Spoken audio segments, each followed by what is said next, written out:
ลุงแม่ป่าปีป่าหน้าเอาอาสถาตีนจองห้องวัดเถ่าแก่หนุ่มกำใจยิงต่างหลายอันปินกีฬานุปาถากสันนิบาลตันเข่าปีน้องบ้านเฮากูฮ้อลังคาเฮินเนาะตีเปิ้นได้เปิดวิทยุเปิดเครื่องหับฟังกันอยู่ตั้งบ้านตั้งจองตั้งฮ้อตั้งเฮินในภาคตอนบ่ายของวันนี้วันที่18สถานญาติโยมทั้งหลาย18เดือนมีนาคมพลัมว่าปินวันเดิน7ขึ้นมานี่5ค่ำแล้วเด้อ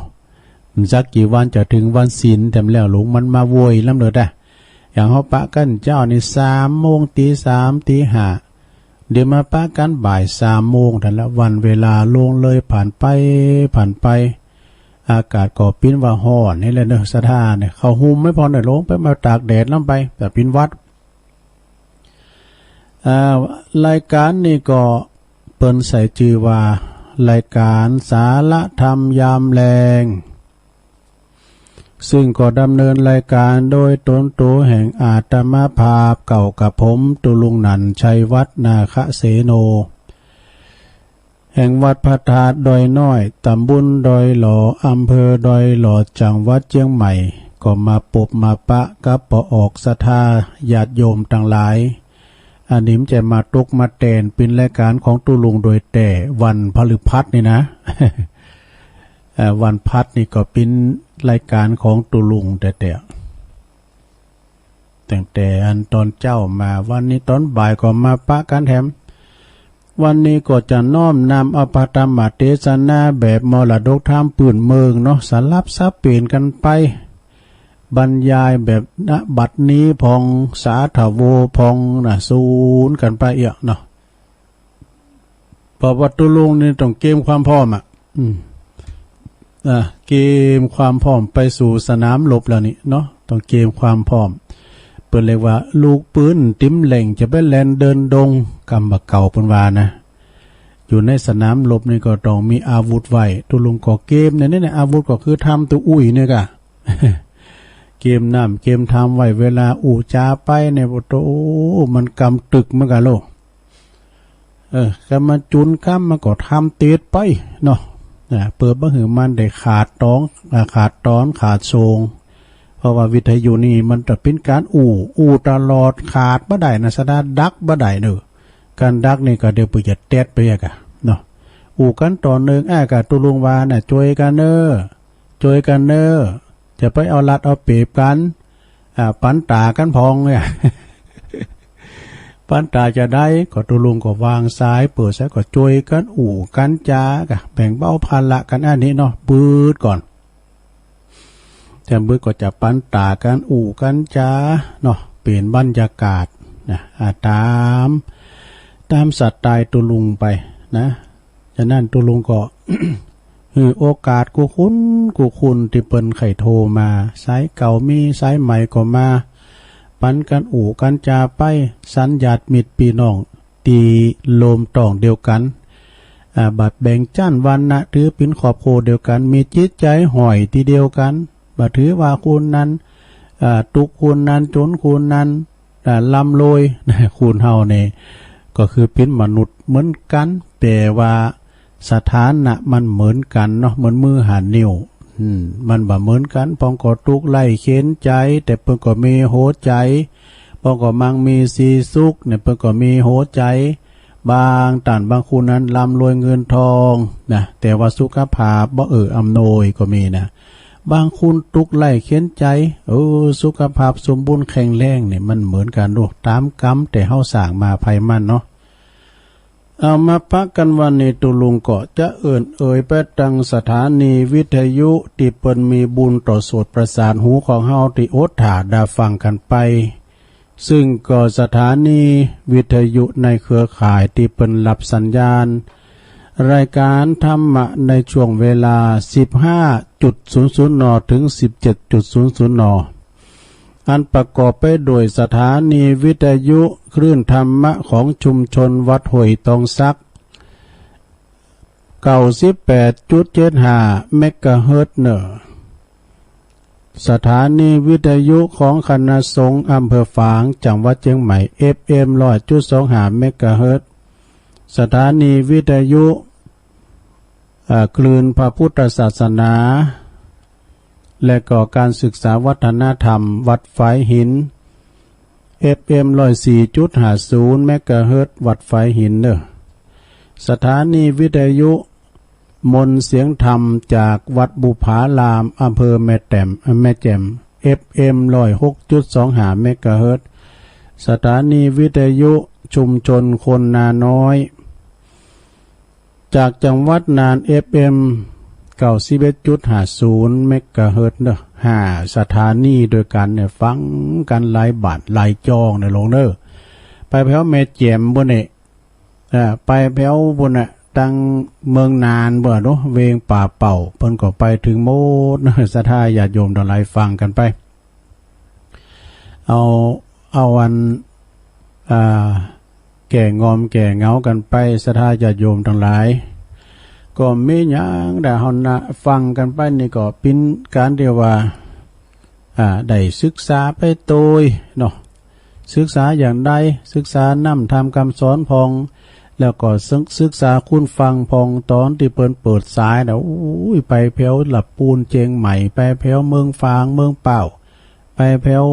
เวงป่าเป่าไปแถวเมืองนานเนี่ยเนาะ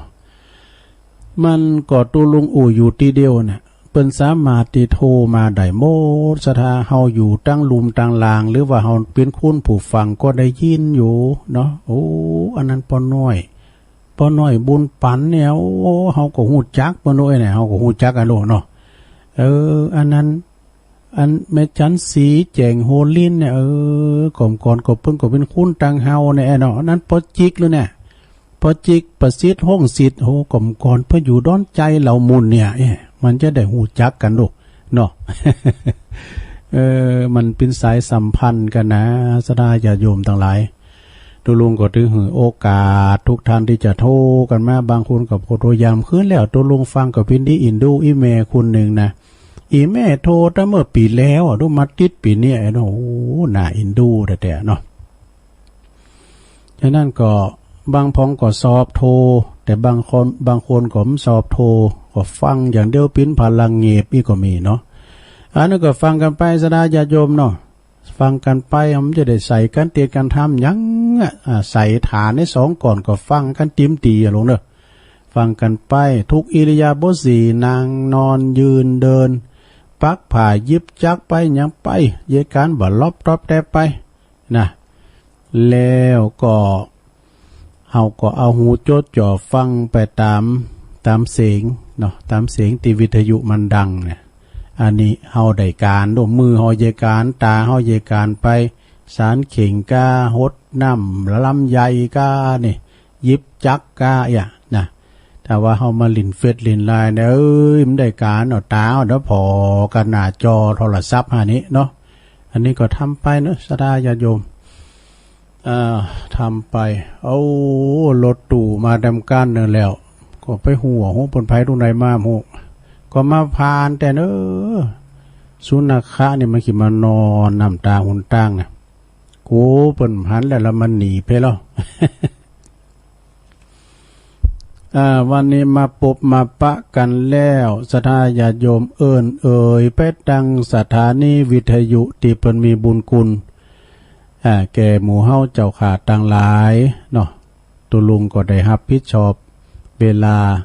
ตั้งแต่วันพัดศุกร์เสาร์ก็มาปะกันสวดว่าติดจันทร์การปุดนี่ก็อาจารย์พระครูอภิวัฒนวิกรมเปิ้นก็จะมาเข้ารายการแต่ว่าเปิ้นฝากรายการว่าให้ตุลุงนี่เด้อตุลุงก็รับผิดชอบบริหารการเวลาไปว่าจะว่าตุลุงอันใดก็ใครก็เดียวกันเนอะเดี๋ยวรอกำเดียวเปิ้นมาส่งอันนี้โควิดอันนี้คอลี่เดี๋ยวนะ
ศรัทธาญาติโยมทั้งหลาย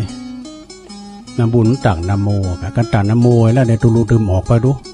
ออกไปก็เสียงจะตั้งเนี่ยมันพระบนเงินมาวิทย์เปิ้นมาสูงโควิดได้สุมาเนี่ยมาขี่กังเนี่ยตุลุงเปิ้นมาสูงเนี่ยแค่หลอดก็นะแค่ลี่ก็เดินมาตั้งฝากไว้เนี่ยตั้งโควิดด้วยแล้วก็ตุลุงฝากไว้ด้วยนะเนี่ย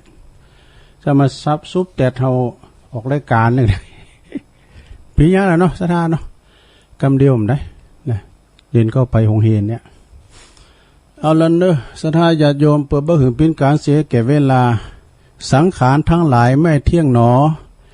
ตุลุงจะติธรรมกันเนอะจะติธรรมก่อนสถานญาติโยมทั้งหลายเป็นมรดกธรรมเนอะสาธโวนะอันนี้นะก็ยาวอยู่พองพอสมควรเนาะก็เกี่ยวกับร่างกายของเฮาเนี่ยจาติจัลลาภายาติมรณะสังขารทั้งหลายนี่บันเตงแต่แน่นอนมีการเกิดขึ้นตั้งอยู่และดับไปเนาะวันนี้ก็เจ้าภาพลมยอดโมดเนอะก็ฟังกันไปเนาะก็เดี๋ยวก็มามาจ้ากันนะ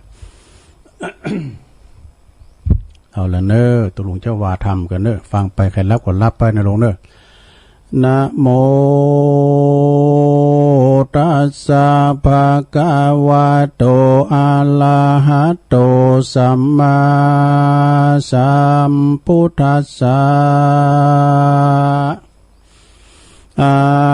หัมปิโขมะหิจาติธัมโมจาติอานาติโตอะหัมปิโขมะหิจาลาธัมมาธัมโมจัลลังอนาติโตอะหัมปิโขมะหิพยาติธัมโมพยาติงอนาติโตอะหัมปิโขมะหิมัลลนะธัมโมมัลลนังอนาติโตหันนาทาหังกัลลานังอากาโลเมกายเยนะวาจายะมานัสสติสัทธโวดุลาสะปุลิสะตั้งหลายตั้งยิงใจมวลหมู่อันนั่งอยู่ฟังธรรมนะใจกลัวกรรมฮึกหยาบเกือว่าปานาติบาทบาปนานำบุพาดวงดอกตั้งเข้าตอกเตียนฟ้าจตุปัจจัยหลายเยื่องอันเป็นเครื่องบริวารมาถวายทานยอยื่นโดยใจชื่นยินดีแล้วก็อันจุลีกลมกล่าวขาบนบเล่าฟังดำจงดาจามแต่ตนติดสืบสนถึงปลายบานี้แด่เตอสาธาอันว่าสัพพัญญูพระพุทธเจ้าตนเป็นปิ่นเก่าที่โลกาจารนำสัตธาสงสารมวลหมู่เฮอพ้นจากทุกขีอันว่าเกิดมีน้อยใหญ่ในโลกไตรโลกามีมหากาลุนายิ่งโยชน์คือภายโพดยิ่งใจสัตตาหลายมากตาวก็ผ่าลบเหตุเก้าสังขารแห่งสัตนาสงสารโลกไตอันเอาไม่อาทุกขีกันสังขารนี้เสียงขาดทุกก็บอบปาดมาปานพระตะลงยานตนโยดโยดเตสนาโพสัตตาจาตาอนาติโตอาหัมปิโขมาเหจัลลธรรมังธัมโมจัลลังดังนี้เป็นต้นละอาหัมปิแม้นว่าตนกูและต้านจัลละจติธรรมโมมีสภาวะอันเกิดมาเป็นทุกข์เมื่อยามน้อยเป็นทุกข์ข้าค่อยเมื่อยามแดง แม้นว่าหมดดำและก็แมงจักมาตอมไตก็บ่จ้างไล่ครับนี้เป็นทุกขีบ่จ้างปากตุกมายากบ่จ้างการเป็นตุกงานนานบ่จ้างย่างบ่จ้างกินเป็นตุกมาวาเป็นตุกเมาวิญญาเมื่อเขาด่าเขาตีลาวีไปใจบ่มีอันคามลวงพ้นไปได้จาติธรรมโม มีชาติอันเกิดมาเฮอได้เป็นตุกนั้นและอาหามปีโคแต่จริงและอาหามปีแม้นว่าตนกูและตานจัลลธรรมโมมีสภาวะอันเกิดมาก็เฮอเท่าค่ำมานาก็มาเหี่ยวย่นแห่งย้อนนางยาละเท่าตาฟังมัวมืดลมคืนอืดสันหลังนางก็มาสั่งเนื้อนางมังสั่งก็มาหดหูปากจ๋าฟู่บ่มีฟันกามมือถืนยันไม้เต่าย่างกลมเก่าหลังโกเป็นตุกโขเมื่อยามเท่าลุกนั่งเต้าสุยสาย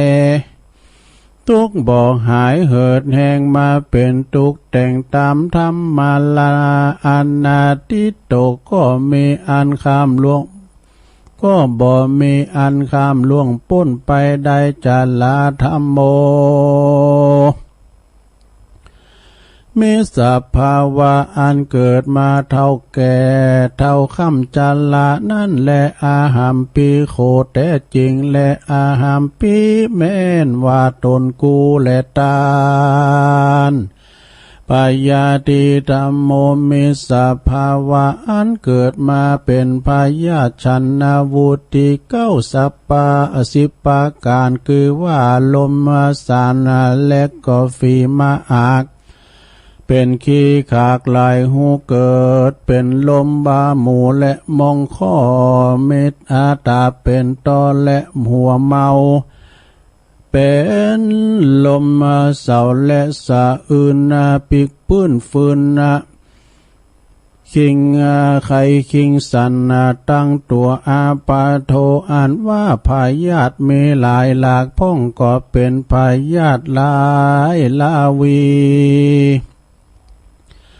อานาติโตอันก็บ่อันคามลวงพ้นไปได้พยาธิธรรมโมมีสภาวะอันเกิดมาเป็นพยาธินั่นแลอาหามปีโคแต่จริงและอาหามปีแม่นตนกูและต้านมาลันนะธรรมโมก็มีสภาวะอันเกิดมาแล้วก็ตายสัตว์ต่างหลายมวลมากตามกรรมวิบากหากใดกาตามมาลางพ้องก็มาตายด้วยโลกาพยาธิลางพ้องก็มาตายเปิ้นเอาไปฆ่าฟันแตงลางพ้องก็ไปแอวแสวงหาสัตว์ล่ายังในป่าเสือลายล่าคบหัวตายลางพ้องนานก็มาเป็นกังวลบ่เหือดมาตายกิ่งเกลือกตกวางล้างพ้องก่อล้างพ้องนั่นตั้นเอาไปขังใส่คอกวายนี้บ่ได้เลยตายผ่านล้างพ้องก็มาตายที่ริมทางและในป่าตายที่ยอมยาและจอมปลวกแดนดินเหือเล่งกากินยายาบตามกรรมวิบากหากใดกาตามอานาติโตก็บ่มีอันล่วงคำพ้นไปได้มาลนะธรรมโมอันมีอันเกิดมาแล้วตายและตายนั้นและอาหามพิโคแม่นว่าตนกูและต้านทุกโค ธัมโมมีสัมภาวะอันเป็นทุกข์ยิ่งทุกข์คนในขิงหลายอันเมื่ออยู่เป็นคนก็ยังว่าถ้าลงทุกข์หลายอันมีต่างๆนานากันตายไก่กามวยม้างลางเตื้อก็อันล่างเป็นสัตว์ลางเตื้อก็เป็นบาปกำจัดตกต่ำใจในไฟนาโลกไม่เหิงนาละลางเตื้อก็มาตกผ่านเป็นผีเป็นเพศเพราะว่าจิตเจตร้ายเมื่อดับขันตุกมาตันเมื่อเสียงเขตจึงได้เป็นเพศเป็นผีตุกอเวจีแล้วก็มาเป็นเพศหลอกแล้วเป็นสัตว์วิบากมาจัดแต่งบ่หูแห่งที่ต่างงามบางพ้องก็ทำบุญหืดตานนำไปเกิดในเป็นที่สุขล้ำเลิศอินพรหมเป็นเทวดาตนวิเศษเพราะว่าบุญกรรมเขตใดกะทำมาอายุไขก็มามากกว้างก็บ่อาจอ้างแห่งทุกขะอาหัมพิโคแต่จริงและตัสสมาเหตุดังอาจแม้นตนกูและตาลกัลยาณกัลยาณังก็ควรกระทำยังกรรมอันดีอันงามคือว่าหือตานรักษาศีลเมตตาภาวนาไปใจใจกายเยนะด้วยตนวาจายาด้วยปากมนัสสาด้วยใจคนที่ตายไปแล้วก็บากควรที่จักร้องไห้ออดอ้อนบอกควรเป็นทุกข์ย้อนว่าด้วยต่างตายก็บอกควรดีบอกควรเสียดายด้วยคาบเน่าบอกควรทุกข์โศกเศร้าด้วยมัจจุลาชวามวายหาคนตายบ่เป็นบุญสักคาบเต้าว่าจักเป็นบาปมือแก่ผู้ให้หาเพราะว่าเหตุนั้นเราควรเราลาควรล่ำเปิงไปใจเต็มว่าเราร้องไห้มันก็บ่ขึ้นมากายากาตะแม่นตนกูและก็ยังตายบ่อยาจะแลนาจักได้ไหวนาไปสู่มาจุลาจะทำเต้าควรดีเอาเป็นกรรมมาทานภาวนาไปใจเหือปันใดพ้นจากห้องไตเขตสงสารตามดังพระจินนามานสอนสั่งเหมือนหลังน้ำลินเหมือนหลังน้ำลินคำเทวตุตังเฮือจำจือไว้จำเลินไว้จุวันอย่าดับมาอย่านับอยู่นับดายาปางเป่าเฮือกึดเล่าสอนใจตั้งบอดีไปต้านบอกสอนบอกเฮือแจ้งบอกแลในใจเมื่อมีชีวิตไปจะตั้งอยู่เฮือสอนตนกู้สอนใจตนกู้กับตัวอย่านับมาใครหัวและก็ว่าตัวตานั้นยังหนุ่มยังแน่นมีสีหน้าจุ่มมีวานมาจุลาชมาตันเมื่อยามหนุ่มบาปเข้าซุ่มเมื่อยามมาตายก่อนบ่มีสบายว่าวิบากหากจากลากนำไปอย่าเกิดใจว่าอายุเหล่านั้นยังหนุ่มบ่เท่าแล้วก่อนปอบเหือเท่าแล้วก่อนก้อยกาตามบุญร้อนว่าความตายมาสูญเมื่อมีอายุหนุ่มนั้นก็จักมรณะบ่มีอันใดจักมาไปตัวใดมีแต่บุญกับบาปอันใดกาตามมาหากไว้หากตัวไป เหมือนดังเงาติดตนตามไปอยู่ได้เสวยตุกู้ตามกรรมสงสารนี้นอมาจุลาดนี้นานอมันบ่พ้นมันบ่พ้นไปสักผู้มันจักมาแว่เว้นกู้ยิ่งใจผู้ตุจานังล้างพ้องนั่นก็มีอายุไขแก่เท่าผมก็อย่ามางอเขียววันหล่อนออกกลางยานก็ยังบ่หูสังขารตัวเก่าล้างเตื้อก็ไปใส่เหล้าไอตาปางเสียงดังป้นบานกันว่าเขามาเก่าตานเรื่องต่างบุญฮือตานหนุนใส่บาตรเขาอาวาสฟังธรรมมันก็มาไข่กำข่มแปลว่ากวยบ่แก่กวยบ่แก่ถึงในจักอุกไว้ก็มายินยากกินฝากกินฝาดปากติดคำการฟังธรรมใส่บาตรบ่ราคาต่างบุญเหตุตาโน้นนั้นเราเอาไว้ยามเมื่อข้าแก่เท่าวันลุนจักกะตามบุญติดต่อแสวงสมก่อภาสร้างสมก่อภาวนามันได้แต่จะกล่าวอ้าง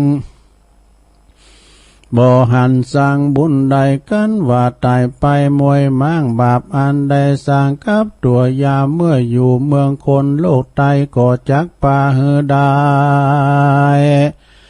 ตกทอดลงสู่ลอดอาบายอันสวยตุกลายเหลือแลบ่เว้นแว่คืนวันนั้นแหละนาสัทธาต่างหลายมวลหมู่ญาตินับอยู่นับกินมีศีลอย่าขาดอย่าใดป้ามาตั้งตานจักใดเจยบานชื่นจอยสมไฟหอยผาธานาและนาเนติตังขียาสังวันนาวิเศษจาห้องเหตุสังขารบ่เตียงก็บางโกมโสมเรศเดชแล้วเท่านี้ก่อนแลสาธุสาธุสาธุจบลงไปศรัทธาญาติโยมทั้งหลายทำกล่อมดูสังขารไม่เที่ยงนะสังขารเฮานี่มันเตียงหมั่นแต่เนาะศรัทธาเอ้ยสังขารนี่มันก็ลงโรยไปเป็นธรรมดาสังขารนี่ก็มีสองอย่างสังขารที่มีวิญญาณครองอย่าหมู่เฮาเจ้าขาดทั้งหลายเนี่ยมีวิญญาณครองดูสามารถเตียวไปไหนได้เนี่ยมีมันสมองมีความคิดรีเริ่มอันนี้ก็หรือว่าสัตว์เป็นจ้างม้าโง่ควายก็มีวิญญาณครองหมดเนาะถ้ามีวิญญาณครองมันก็ตายแล้วก็สังขารที่มีวิญญาณครองจะเป็นบ้านจองหอเฮือนเอาก็ดีน้ำดินหินผาอันนี้มีวิญญาณครองนะอย่างเฮือนหอนนะเฮือนทำก่อนมันเป็นเฮือนใหม่นะโป๊กขึ้นแล้วเนี่ยมันพัวถ้ามันอยู่ได้เขาก็ออกจากบ้านนั้นไปเองเนาะสังขารมันลุแล้วสังขารคุณเฮานี่ก็เริ่มจะลุไปแต่เฮาเฒ่าแก่แลหมอนไม้นะเฒ่าแก่แลไล่มันว่าบังคับมันบ่ได้ขาหัวเข่าจะไปเจ็บเนอมันก็ยังคบอยู่แงบแบบลงเอ้ยหมาปู่พามครบแล้วเปิ้นว่า32อโศกโคกนี่ก็คือได้แก่อันนี้กันตั้งโศกโคกในโตเฮาเด้อถึงโมดหมาปู่พามมันไล่ครบมันครบหัวเข่าตัวลุงเนี่ยครบนี่แงบเนี่ยเน็ตพองก้าในเกี่ยวกล่อมพองก้าเนี่ยเน็ตนี่ก็เน็ตนะแกน่ะอินเทอร์เน็ตนี่นะก็มันมีก็ถึงได้เป็นเจ้าได้ยินได้รับสายนะว13จากแม่พลอยสีถอยฟางเต้าหลงตังเมืองฝางนี่ดักปิ้งหมดเลยโอ้ตรูเช็คระบบก็ไม่ได้ยินโลเปลี่ยนว่าเกิดอุบัติเหตุปุถไฟดับถึงเมืองว่าจะฮือหมดเลยอุบัติเหตุนะพี่น้องตามเมืองฝางทำได้ยินพี่ยังน้ำพวกเจ้าก็ฟังกันนะคืนพุทธก็คอยฟังคืนนี้เป็นคืนวันพัด วันพัดนี่ก็ฟังหลวงปอท่านพระครูนิวิตศรีละสังวรนี่เจ้าคณะอำเภอเวียงป่าเป้าแม่จงดีเขาไปจะโทรไปนะเปิ้นโทรไปที่หลวงปอดีนะก็โทรไปนะสถาญาโยมโทรไปกูตุนกูองค์หือกำลังจิตกำลังใจหลวงปอไปเนาะฟังกันไปฉะนั้นวันนี้ก็สถาญาโยมตุลุงก็น้อมนำอปธรรมเทศนานะคำเดียวชงต่อไปก็ตุลุงก็ตามก้ำเล็กล่องเนาะตามก้ำเล็กล่องโทรมา2-3 ลายว่าใครฟังเขาหำตีน้ำตาหมดสุ่ม ของอาจารย์ของพระครูชัยทองขันจากน้องผาขาวมันก็3อย่างห้อยเหมือนกันแต่เขาฟังแล้วก็บอกโอ้ก็มาขึ้นล่ามไว้นี่ นี่ปิ่นตาปิ่นเดียวอยู่ไปไม่เขาก็เอามวยดะฟันมาสีห้างมาสุ่ม แต่มันเอี้ยนะสัตว์ใหญ่กินสัตว์น้อยมันห้อมเอาก็เปิ้นเอา แต่ก็มันปิ่นเฮ็ดอย่างแขวนเฮ็ดมันมีชีวิตจิตใจนะหลวงเนาะเฮ็ดนี่นะมีชีวิตจิตใจมันสั่งแหละศรัทธาญาติโยมทั้งหลายเดี๋ยวกันศรัทธาเอาอันนี้หน่อยเนาะของแม่เดือนเพ็ญแม่เดือนเพ็ญนี่ก่อนเน็ตนะแกเดี๋ยวกะไปฝากโทรมาเถอะตุลุงขอในเน็ตนะเอา3 วิเศษก่อนเนาะ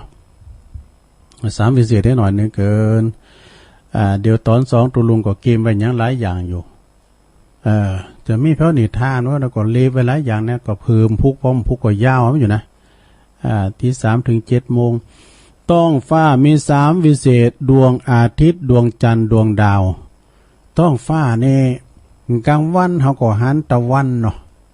กลางวันน่ะมันกลางเดินมันกลางคืนเขาก็หันเดินนะอันนั่นคิงว่าอย่างบ้าเนี่ยว่าเดินบ่ ตุลุงทองว่า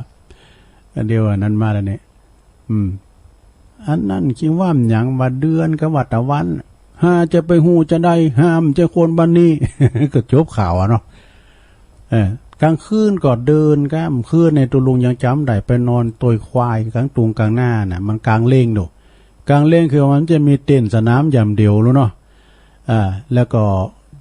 กลางสุดสีแจงลุ่มดีโปโตกลางตุงแล้วเขานอนหงายในหันดาวโปโตไฟฟ้ามันจะมาแปะตาอยู่ทางกลางตุงน่ะอันเดินหันดาวจัดถีอันนี้ก็เป็นอันความประดับความสวยความงามนะดาวเต็มฟ้าดาวปินเดินก็ไอ้น่ะมันก็งามท้องฟ้ามี3 วิเศษดวงอาทิตย์ดวงจันทร์ดวงดาวเนี่ยปื้นดินมี3 วิเศษเหมือนกันดินน้ำน้ำไฟดินขาดไปอย่างนึงกันนะลุ่มมีนี่ธาตุ4มาทำลายกันโควิดคอเรียมันจะเอารถตู่มาไงตู้ลุงเนี่ยเซียนเนี่ยตั้งเปาะเข้าไปนะพี่ยัง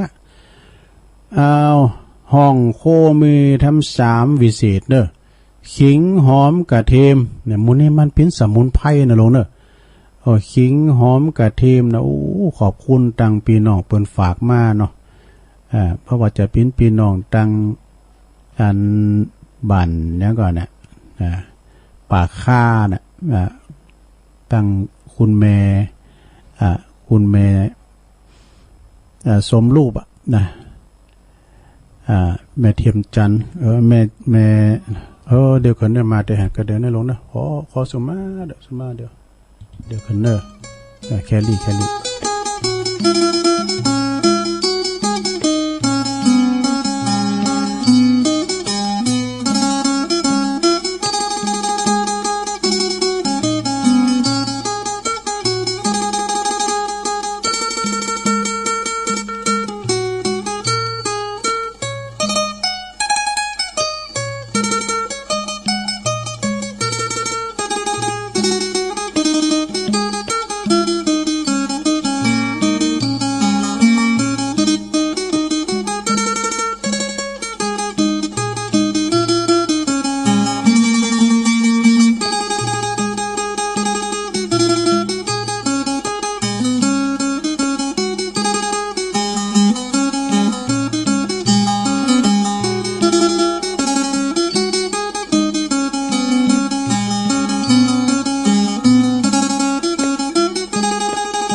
เอาแล้วศรัทธาญาติโยมทั้งหลายโอ้วันนี้อุปสรรคขนาดแต่ลงได้อดเอาเนอะ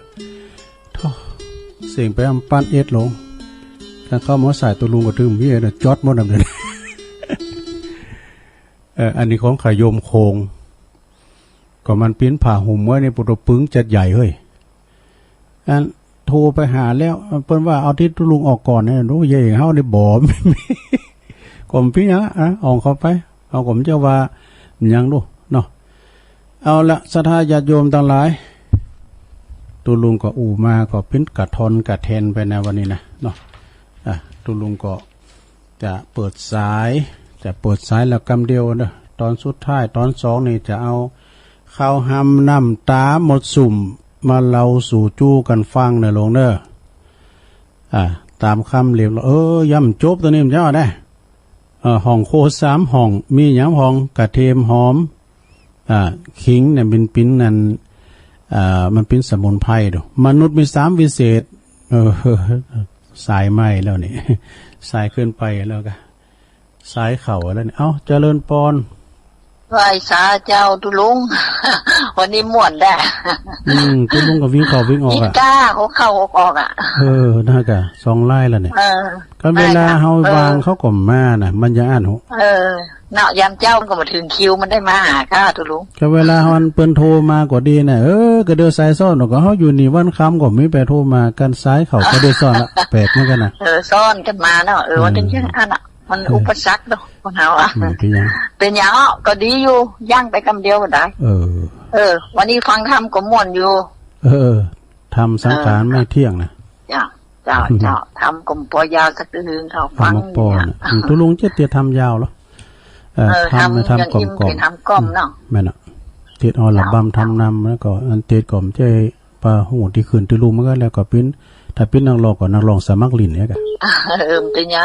ดีฟังได้อยู่มันได้ฟังกันถึงดีอ่ะฟังกันถึงวันจ้าไม่กำลังใจทุกขอบคุณแม่อมรเนอะแม่อมรนี่เปิ้นอยู่ทาดอยข้างเนอะลุงเฮ้ยจะมันทำได้ยังไงน่ะใช้ตั้งมดก่อนอันนี้ยายปันเนาะยายปันนะ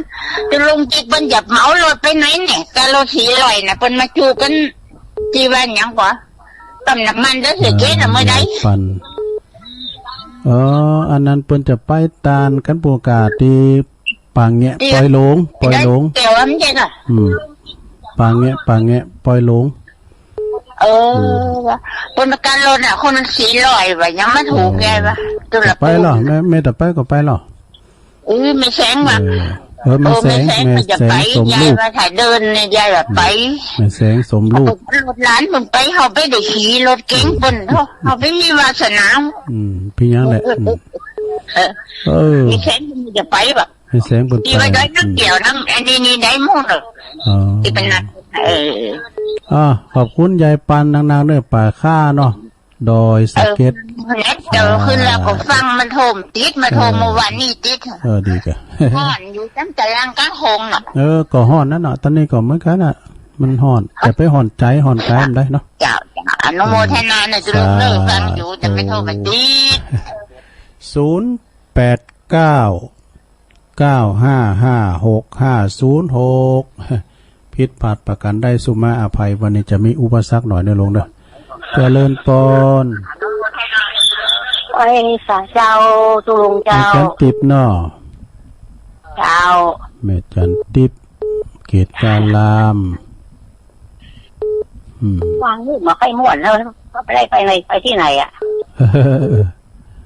อยู่บ้านกองเจ้ากองเย็นกองเตียงข้ามกองเจ้าอยู่นั่นน่ะมันได้ไปไหนก็อากาศก็อยู่ก็ตุลุงอ่ะนี่เมื่อกับมันได้ไปไหนอยู่เนี่ยเป่ากวาดขี้เยอะใส่น้ำดอกไอ้น้ำลบท็อปเต็บอากาศก็เดินมันก็ถึงคำเนาะเวลาเดี๋ยวนี้คำโวยใครออกบ้านไปไหนอะไรเนี่ยมันใครออกวัดไปไหนอะไรเขาอยู่เอี้ยนะแต่ตัวลุงขึ้นสอบอยู่เอี้ยนะมันได้ไปไหนเอี้ยสัมโมนนะอันคือว่าการว่ามีการไม่งานก็เป็นนางจอกนางจ้อฮะแต่เป็นนางจอกนางจ้อยอดอ่ะแล้วก็เป็นเป่าแซตาเป็นพอนี่บรู้เขาก็อายเมื่อก่อนเขาอายไม่ใช่เหรอเนาะ ขอบคุณแม่จันติบหลายๆเด้อเจ้าเป็นกำลังใจสู้ลุงเลยเจ้าว่าเจ้าฟังเขาว่ากันน่ะโอ้ตัวเจ้าเดี๋ยวนั้นน่ะตุ้ยห่อดูเนี่ยเขาถึงโจทย์แต่หน้ากันโอ้ตัวเจ้าตุนโดเตียวมาหนูหัวล้านเลยเนาะเจริญปอนจากไรสาเจ้าตะลุงอันนี้แม่สีทอนใช่กะเจ้าอ๋อไอ้น้องโบใส่ปากการเนาะอย่างแล้วเหลือกันเนี่ยพูดอย่างหนึ่งอ่ะยกกระเป๋าทั้งหนึ่งอ่ะน้องบัวชัยปากการทำเหมือนดีจ้ะพวกนี้ก็จะสอบมาแถมพวกนี้ก็จะมีนิทานเลยเนอะเจ้าในลังเล็กนะเจ้านะแล้วพวกนี้ก็จะสอหาทำโอ้พูดเอาไปปราบปลาดุกไปปราบยักษ์แต่พี่น้องตังเวงปราบเป่าผมได้ยินคำเติมพวกในสัก5 โมงเนี่ยจะเล่านะฟังได้ยินกับเรื่องเนี่ยตั้งเมืองฟังแม่พลอยเพราะว่ามันเกิดอุบัติเหตุไฟฟ้าดับตึงเมืองอ่ะพวกนี้จะเอาปลาดุกไปลบยักษ์เนอะพวกนี้เราถามฟังเนอะเคยว่าแล้วนะพี่น้องเมืองฟ้าก็เคยได้ยินนะดูตั้งในเมืองก็ได้ยินแต่พี่น้องตั้งเวงป่าเป่าไม่ได้ยินเอามาเล่าซ้ำเพิ่มปัญญาเนาะไปฟังแล้วก็ฟังแถมเจริญปอนเจ้าไว้ฝากเจ้าแม่สมภาตแม่บุญปันนะแม่บุญปันศพเตี้ยแต่เจ้ากระโทกตันนั่นนะแต่ต้นเจ้าแม่บุญปันศพเตี้ยไม่ฟังเจ้าแล้วกะฟังเจ้าที่ลงถึงเจ้าคือการลงถึงเขางานแล้วก็ลงถึงเจ้าแต่ก็ฟังถึงเจ้าฟังแต่ก็นออันเจ้าหน้าที่แค่เพื่อเอาฟังที่ว่าเป็นลูกหลานได้ยินเพื่อก็ฟังกำลุนใช่ไหมกะเนาะเจ้าหน้าที่ก็เพื่อถ้าเอาเทปใส่กำลุนเนี่ยเจ้าหน้าที่แต่จะพอที่ใส่ตรงเจ้าดีกะเจ๊กันนั่นเจ๊ถ้าเอาลุงใช่ไหมเจเอาลุงรอบ2ก่อนไปยังละเนาะฟังกันไปแก่คัดกันไปมันโดยไม่มีการโฆษณาดูฟังกันไปธรรมะล้นๆขอบคุณแม่บุญปันเนอเจ้าไว้สักเจ้าเตี้ยนี่ก็พูนน้ำบุญทางสายไต่เนอแม่พูนแฮมรู้ปองกับนั่น40,000ก็แม่ใจเขาแฮมตำบุญเจริญปอนไว้สักเจ้าตัวลงอันนี้แม่พันนะจังได้จ้ะเราไม่เอาเจ้าฮะจากเราไม่เอาเจ้าโอ้โยมแม่สศิธรป๋ามีเจ้าวันนี้ฟังธรรมม่วนเลยเนาะได้ฟังแต่ตอนบ่ายตอนเช้านี่ต้องไปแยกการเนาะไม่ได้ฟังนะเจ้าได้ฟังแต่ตอนบ่ายกับตอนแมลงนะเจ้าพี่ยัง